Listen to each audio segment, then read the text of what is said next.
Hi, it's Barry here. In this video, I want to talk about something which is going to be kind of controversial. And that is, and this sounds like weird coming from a therapist, but a lot of the clients that will come into your office are not going to be therapy clients.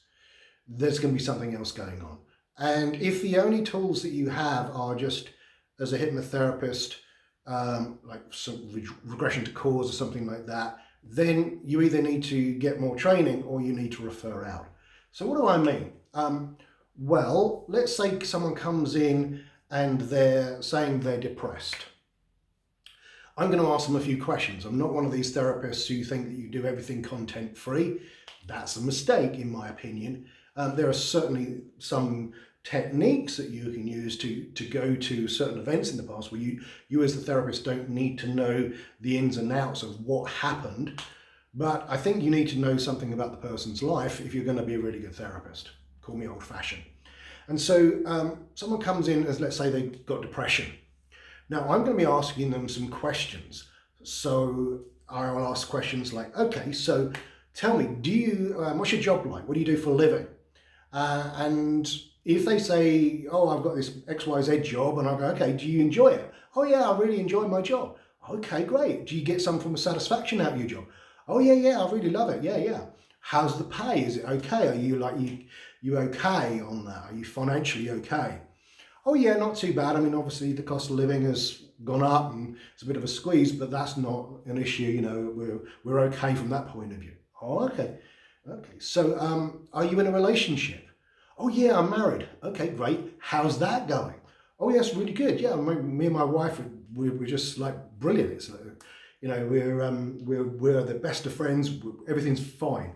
Okay. Do you have any children? Yeah, I've got 2 kids. Okay, how's that going? Oh yeah, they're great. Absolutely fantastic. They're really doing well. Both of them at school now, and they're really doing well. And you know, okay, how do you get on with them? Is there any problems in the family? No, everything's fine. Okay. How about your health? Is your health okay? And they go, oh yeah, my health's okay. That's not the problem. So I've asked all these questions about their lifestyle, and everything is okay. But they're saying they're depressed. Now that's a therapy client.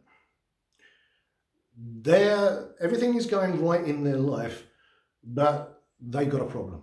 You'll often have clients who'll come in and they'll say something along these lines of, it's really weird because there's nothing wrong, but it just feels like everything's wrong. These are the people you can help, okay, with traditional types of therapy, because there is something that needs to be done. But then you have other clients come in. And again, let's say a hypothetical client comes in for depression. Okay, so what do you do for a living? Oh, I've got this terrible job and it drives me mad. And I dread getting up on a Monday morning and going to work. Oh, okay. So how about the money? Oh no, we've got terrible money problems. You know, I can barely afford to come in to see you. It's really bad. Okay. How's your relationship? Yeah, it's really not good. We're rowing all the time. We're fighting. It's just a nightmare. Can't bear going home. Oh, okay. How about your kids? Oh, God, don't even talk about the kids. They drive me nuts. I can't bear that. Like, we're just having so many problems with the eldest boy. It's just driving me mad. Okay. How about your health? Oh, my health's okay. So what we've discovered here is there's loads of real problems happening in this person's life. There's no root cause for that.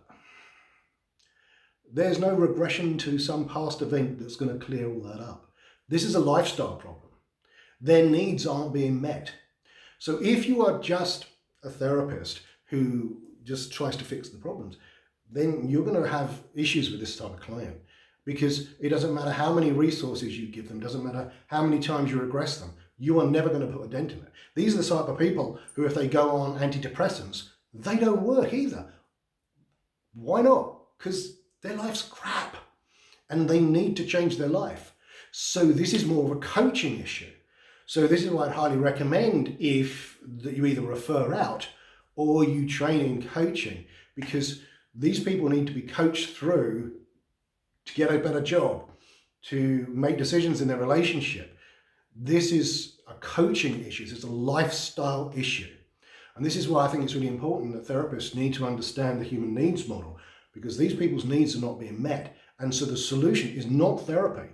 It's not sitting there pounding pillows and sobbing. It's not going back to some cause. It's not by shouting at some imaginary person in a chair in front of them. That's not going to solve anything. They need to change their life. So you need to understand this. And this is why it's such a problem working content free, because you could be doing all sorts of techniques with this sort of person and not much is happening. You might be able to get them feeling a little bit more resourceful, but what they need to do is to change their life. They're stuck, and we need to find out what's holding them back and what's preventing them from moving forward. This is not something that's going to be solved easily by doing things like regression or parts work or things like that. They need to change their life. And so this is one of the things we need to do. So you need to have some flexibility and think, okay, is this a therapy issue or is this a coaching issue? And one of the things I often use as a description is to use the analogy. What's the difference between fire and the thought of fire? And people often give big descriptions about it, but the reality is there's a big difference. With fire, there's something you need to do. What do you need to do with the thought of fire? Nothing. So if you're having a client who's having problems with their thinking, then that's therapy. If you've got problems, if you've got a client who's actually got a real problem that they need to solve, then they need to solve the real problem. And so we can help them. And if you've got coaching methods, that's great. If you've got some other methods of working for the metaphors that they might be using to tie themselves up into knots, then that's great. But if you think you're going to solve their problems by doing regression to cause, it ain't going to work. So you need to have some content to find out whether or not the client is a therapy client or is a coaching client. So this is why it's really important to ask questions and to have some form of background, because otherwise you're just going to end up wasting their time and their money and your time. And so it's really, really important that you understand that not every single client is a therapy client. And if you can't work with that, then you need to refer them on. So I hope this gives you some thought.